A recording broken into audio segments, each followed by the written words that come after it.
anyways, yeah. So like Lindley mentioned, I looked at paired mocap and Motus data across a couple metrics, like all the Motus metrics, and then the corresponding mocap metrics that Lindley's talked about, deriving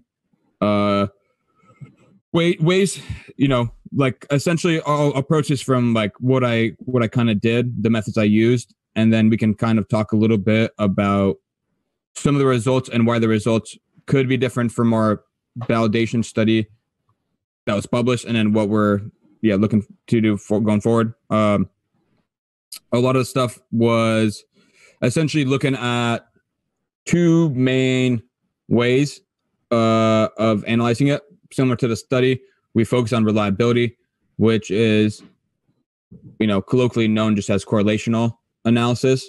Do the metrics also increase in the same direction? Do they decrease in the same direction? Like if what, like they take into account user averages, throw averages, repeated measures correlation. So associating some of the intra-individual association, aka like for each individual player, do the metrics directionally correlate? In that case, do they correlate when you look at a clump of people? So I looked at it. I think the number of I took out a couple outliers, a couple of people that were clear outliers. So I was left with about 34 pitchers and around 85 to 90 pitches. Did a lot of visual representation as well, but I did correlations on each throw, correlations on user averages, and then repeated measures correlations, which is again like allowing for the standardization of the lack of independence among the data points that are associated with the same people. So again, measuring kind of within the subject correlation. And probably across the board, numbers were a bit lower than our Motus validation study. Well, a bit, like I was looking at them now. I don't think I'd even spend that much time comparing the magnitudes.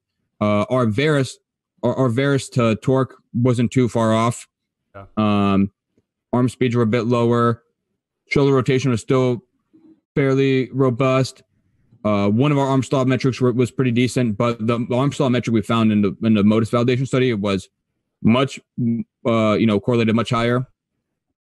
Some of the reasons I kind of came up with, and my theories on why they were different, why the numbers were different.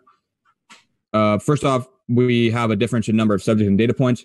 I think when we did the Motus validation study, we had 10 subjects, and that threw fastballs. That threw each like a fastball, or each threw like 3 fastballs and 3 breaking balls. I think it was 5 for each pitch type.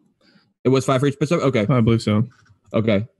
Should probably. So like a slightly higher. Yep. You're right. 5. It says even 5 to 7. I think we just chose the 5 ones that had the most, that were just to capture the best on mocap.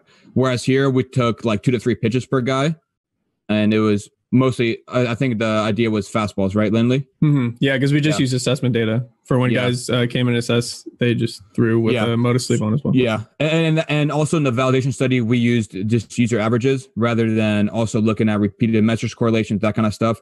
So what I suspect is that among 2 to 3 throws, maybe the within subject correlation isn't as evident, right? Because one slight misread or one wonky value will just plummet that if there's only 2 to 3 data points. If there's 5 to 7, that's another story. So I suspect that, and plus we used user averages, like I mentioned. So I suspect around 5 to 7 throws, maybe the Motus metrics stabilize much better than do at 2 to 3 throws. And matching those with our mocap values in that case would have different relationships. Also, technically our motion capture metrics, some of them are slightly different from, we probably were on pipeline V3 back then, although it was a lot looser and a lot less standardized than it is now. There was a different model. Yeah. Right. That's what I mean by pipeline. Model definitions is probably a big thing. Even the marker placement. Yeah. That. Yeah. So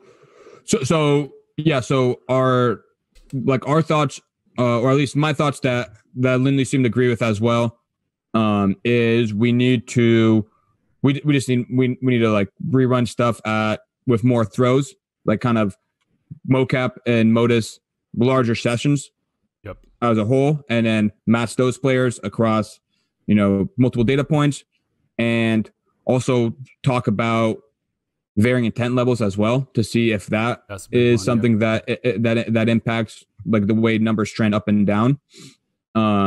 So I think like some of the ideas we talked about is having like multiple people, mocap and Motus, 5+ throws in a session, have them do multiple sessions. We look at like the variance in that subject across different sessions, potentially varied intensity across those sessions. So we also look at intra-session variance and just like how stable those numbers are with more data points, with different intent levels, and with the same person throwing them on like different days. Yeah. So definitely a couple things in the works. And like, I think the main takeaway for me is there's still like, there's still plenty of stuff that we're still doing with Motus in terms of understanding how it works. And it's like a high priority of ours to fully understand it and like have answers for like these questions as well. Yeah. And hopefully, especially if people using it for workload, primarily it's that's based on the stress value. And if we want to make sure that the stress value at the very least is good enough. And the stress value was pretty good. The stress value is like I think our highest correlation around like 0.6 or so. Mm-hmm. Outside of like what I mentioned before about maybe not responding to different ball weights quite correctly, but that's something that we are currently collecting data on.